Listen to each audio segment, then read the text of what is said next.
সফলতা আর ব্যর্থতার মাঝে পার্থক্য কি জানেন? চলুন ছোট একটা গল্পের মাধ্যমে পার্থক্যটা খুঁজে বের করার চেষ্টা করি। মেহেদী ও আরাফাত দুজনে পরীক্ষায় ফেল করেছে। মেহেদীর রেগে খাতা ছুঁড়ে ফেলে দিল আর আরাফাত মন দিয়ে তার ভুলগুলো দেখতে লাগলো। সফলতা আর ব্যর্থতার প্রথম পার্থক্য এখানেই। কেউ শেখার চেষ্টা করে, কেউ এড়িয়ে চলে। মনে রাখবেন, সফলতা আর ব্যর্থতার পার্থক্য শুধু ফলাফলে নয়, বরং আমরা কিভাবে সেই ফলাফল থেকে শিখি তার উপর নির্ভর করে। মেহেদী রাগান্বিত হয়ে বাইরে চলে যায়, বন্ধুদের সাথে সময় কাটায়, তার নিজের ভুলগুলোকে কপালের দোষ বলে মেনে নেয়। সে ধীরে ধীরে নিজের প্রতি আস্থা হারিয়ে ফেলে।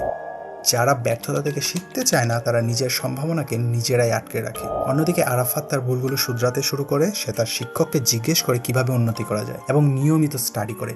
ধীরে ধীরে তার আত্মবিশ্বাস বেড়ে যায় এবং পরবর্তী পরীক্ষায় সফল হয়। সফলতা আর ব্যর্থতার সবচেয়ে বড় পার্থক্য হলো শেখার ইচ্ছা, দ্য ডিজায়ার টু লার্ন, এবং সেই নলেজকে কাজে লাগানো। সফল মানুষরা ব্যর্থতাকে মেনে নেয় না, তারা সেই ব্যর্থতা থেকে শিখে এবং নিজেকে প্রিপেয়ার করে।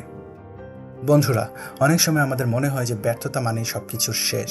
But what if I told you that failure is on the end, it's just the beginning of your journey to success. আজ আমি এমন একটি মাইন্ডসেট শেয়ার করতে যাচ্ছি যা আপনার প্রতিটি ব্যর্থতাকে সাফল্যে পরিণত করতে সাহায্য করবে। এই ধারণাটি এসেছে ক্যারল ডুয়েকের বিখ্যাত বই মাইন্ডসেট থেকে, যেখানে তিনি বলেছেন কিভাবে সঠিক মানসিকতা সব কিছু বদলে দিতে পারে। মাইন্ডসেট শিফট বলতে আমরা বুঝি আমাদের ব্যর্থতাগুলোকে শেখার সুযোগ হিসেবে গ্রহণ করা। ক্যারল ডুয়েক তার বইতে বলেছেন মানুষ দুই ধরনের মাইন্ডসেট নিয়ে বাঁচে। একটা হলো ফিক্সড মাইন্ডসেট, যেখানে মানুষ মনে করে তাদের ক্ষমতা ও গুণানুবলী পরিবর্তন করা সম্ভব নয়।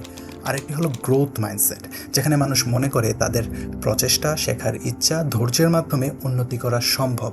গ্রোথ মাইন্ডসেট মানুষকে ব্যর্থতা থেকে শিখতে এবং সেটাকে সফলতার সিঁড়ি হিসেবে ব্যবহার করতে সাহায্য করে। একটা সময় আমিও ব্যর্থতা নিয়ে খুব হতাশ হয়ে পড়তাম। মনে হতো আমি আর ভালো কিছু করতে পারবো না। বাট দেন আমি মাইন্ডসেটের এই ধারণাটি শিখলাম। আমি বুঝতে পারলাম আমার ব্যর্থতাগুলো আসলে শেখার সুযোগ। এখন যখন আমি কোনো কাজে ব্যর্থ হই, আমি সেটিকে অ্যানালাইজ করি, কী শিখতে পারি, কিভাবে উন্নতি করতে পারি। ট্রাস্ট মি, এই মাইন্ডসেট চেঞ্জ আমার জন্য গেম চেঞ্জার ছিল। আমার প্রতিটি ব্যর্থতা এখন নতুন সফলতার প্রথম ধাপ। এখন প্রশ্ন হলো, কেন এই মাইন্ডসেট শিফট কাজ করে? এর পিছনে সাইকোলজি বলছে যখন আপনি ব্যর্থতা থেকে শেখার মানসিকতা তৈরি করেন, তখন আপনার ব্রেইন নতুন সুযোগ খুঁজতে শুরু করে। নিউরোসায়েন্টিস্টরা প্রমাণ করেছেন গ্রোথ মাইন্ডসেট মানুষকে আরও প্রাণবন্ত বা প্রাণোচ্ছল করে তোলে। তারা চ্যালেঞ্জের মুখোমুখি হয়েও সহজে হাল ছাড়ে না। তাদের ব্রেইন শেখার জন্য প্রস্তুত থাকে এবং প্রতিটি ব্যর্থতা তাদের শেখার প্রক্রিয়াকে আরও মজবুত করে তোলে। এখন ভাবছেন আপনি কিভাবে এই মাইন্ডসেট শিফট করবেন? খুবই সহজ।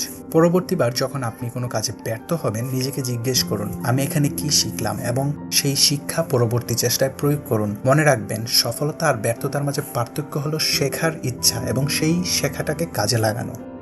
বন্ধুরা, আজ থেকে মাইন্ডসেট শিফট প্র্যাকটিস শুরু করুন। ব্যর্থতাকে ভয় পাবেন না, কারণ সেটিকে শেখার সুযোগ হিসেবে দেখুন। যদি এই ভিডিও আপনাকে নতুনভাবে ভাবতে সাহায্য করে, অবশ্যই লাইক দিন, শেয়ার করুন সেই বন্ধুদের সাথে যিনি হতাশার মুখে আছেন। রিমেম্বার, আপনার মাইন্ডসেটই আপনার সবচেয়ে বড় শক্তি। যখন আপনি ব্যর্থতা থেকে শেখা শুরু করবেন, তখন সাফল্য আসবেই। See you in the next video and don't forget, success starts with the right mindset.